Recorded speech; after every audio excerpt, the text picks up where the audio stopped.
আচ্ছা অপূর্ব, একটু বাসায় দুপুরে খাইলাম, বুঝছস? খাওয়াটা না আমাকে সেই লাগছে। আর মাছটা, আচ্ছা মাছটা কি এই পুকুরে? আরে হয় এই পুকুরে তো মাছ। এই যে পুকুরের পানি যে পরিষ্কার, যে ভাত রান্নলো না, এই পুকুরের পানি দিয়ে তো রান্ধে।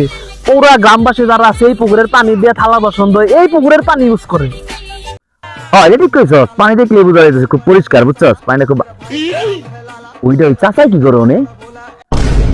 হ্যাঁ চাচা, চাচার কি করবো? চাচা মনে হয় থালা বাসন ধোয়। খারাপ জিকে চাচা, ও চাচা, কি থালা বাসন ধো?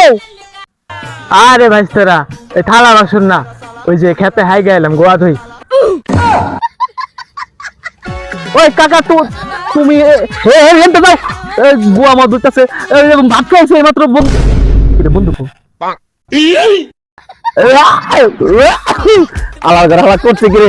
গোয়া দা জলের মাছ দা পানি খাইছি।